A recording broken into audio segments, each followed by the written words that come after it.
Alhamdulillah. Assalamu alaikum, que la paix soit sur vous. À travers cette brève intervention, je vais tenter de répondre de manière très brève et très concise à toutes ces interrogations qui sont récurrentes et qui reviennent chaque année pendant le mois du Ramadan, afin de savoir qu'est-ce qui est autorisé, qu'est-ce qui n'est pas autorisé pendant les journées du mois de Ramadan. Alors, première des choses, il n'est pas du tout question d'argumenter toutes mes réponses, tout simplement parce que j'ai déjà traité une série avec argumentation concernant ce qui est autorisé et interdit pendant le mois du Ramadan.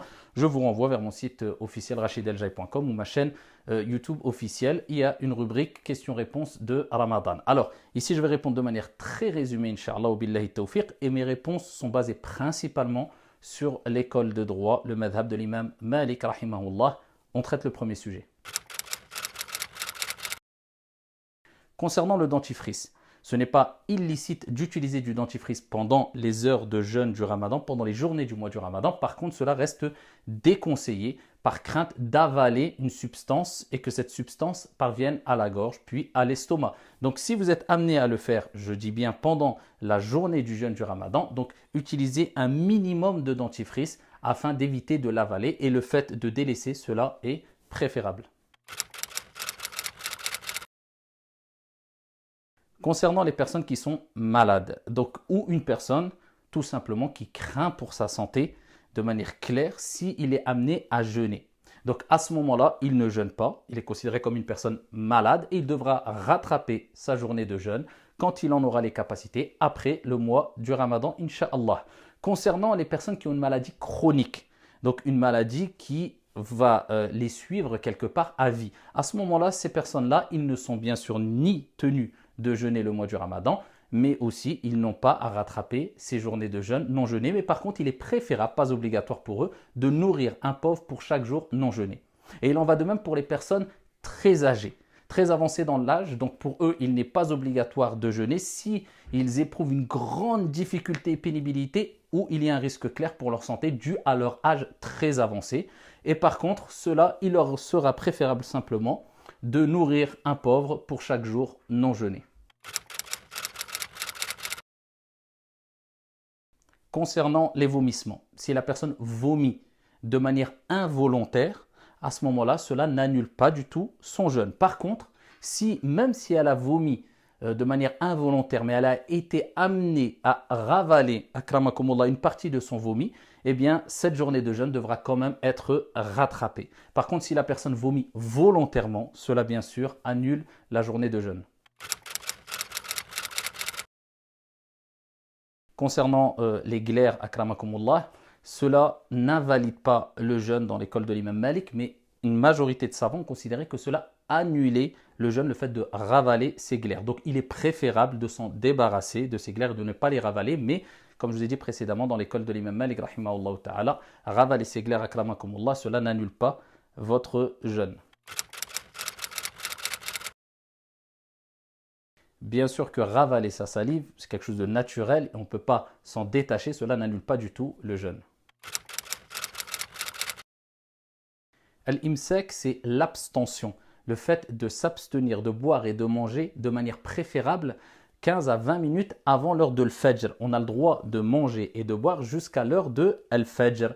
Mais il est préférable, particulièrement dans l'école de l'imam Malik, rahimahullah ta'ala, et l'argumentation est très forte de leur côté, eh bien il est préférable de s'abstenir 15 à 20 minutes avant l'heure de al-fajr. Concernant les prises de sang, cela est autorisé. Et les savants ont fait une analogie, un qiyas avec al-hijama, donc il n'y a pas de problème de faire des prises de sang, surtout si cela concerne une raison médicale, il n'y a pas de problème de le faire et cela n'annule pas le jeûne. Concernant les vaccins ou une piqûre quelconque, cela bien sûr n'annule pas le jeûne, sauf si ce qui va être injecté dans notre corps, c'est quelque chose de nutritif. Donc à ce moment-là, ça annule le jeûne et il faudra rattraper le jeûne.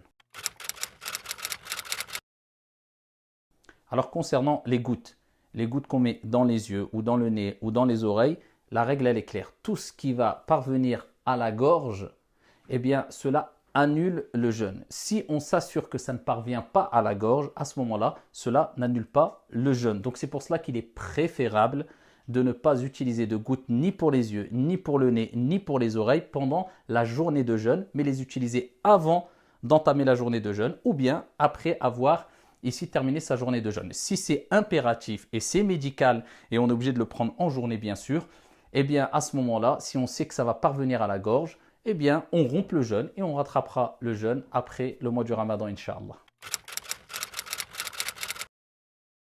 Alors concernant les rapports intimes avec son épouse, l'épouse avec son époux, pendant la journée du jeûne du mois de Ramadan. Alors je ne parle pas en dehors des heures de jeûne du Ramadan pendant le mois du Ramadan, ce qui est totalement licite. Je parle pendant les heures de jeûne du Ramadan, à l'unanimité des savants, cela est strictement interdit. Et celui qui a eu un rapport avec son épouse pendant la journée du mois du Ramadan, ou une des journées du mois du Ramadan, eh bien, il doit non seulement rattraper cette journée-là, mais en plus de cela, une expiation. Dans l'école de l'imam Malik, il préfère que ça soit le fait de nourrir 60 pauvres.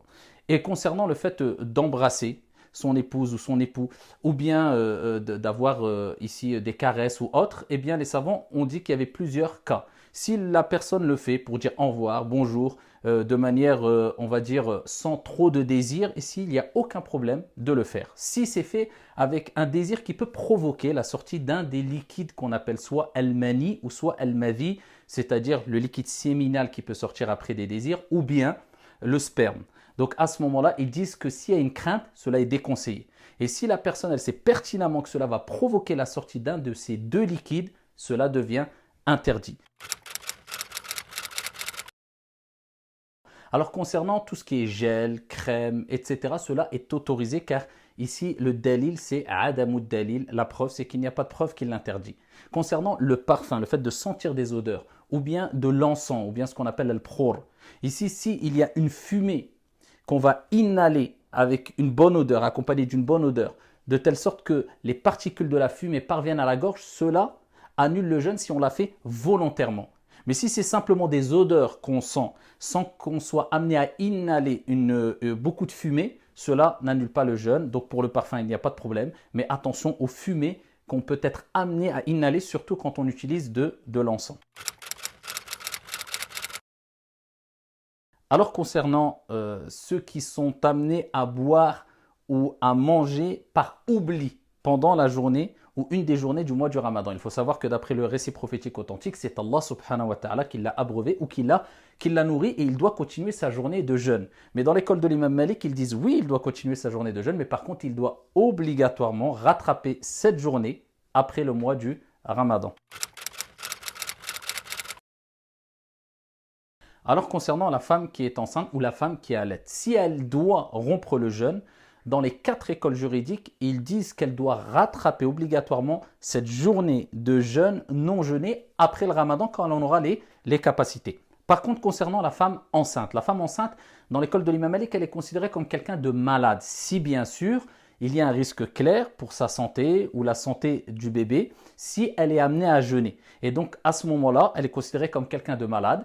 Elle ne jeûne pas et elle rattrapera sa journée de jeûne après le mois du Ramadan. Mais si elle a les capacités physiques de jeûner, elle doit jeûner bien sûr. Concernant la femme qui allaite et qui, après prescription d'un médecin ou recommandation d'un médecin, doit arrêter son jeûne car il y a un risque clair pour elle ou pour l'enfant, eh bien à ce moment-là, elle doit rompre son jeûne et elle devra rattraper sa journée de jeûne après le mois du Ramadan, Inch'Allah ta'ala, quand elle en aura les capacités. Mais en plus de cela, eh bien, elle doit nourrir un pauvre pour chaque jour non jeûné.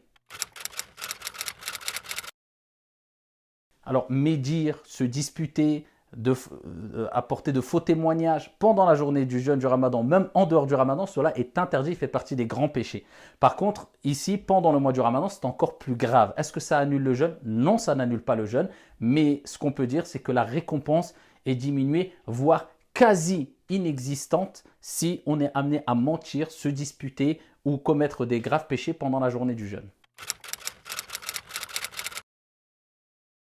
Alors la personne qui ne prie pas en dehors ou pendant le Ramadan a fait et a commis un péché qui fait partie des plus grands et graves péchés en islam. Par contre, chez la majorité des jurisconsultes et des savants musulmans, cela n'annule pas son jeûne du mois du Ramadan. Il doit se repentir et profiter de ce mois du Ramadan pour revenir vers Allah subhanahu wa ta'ala, mais son jeûne, incha'Allah, reste valide.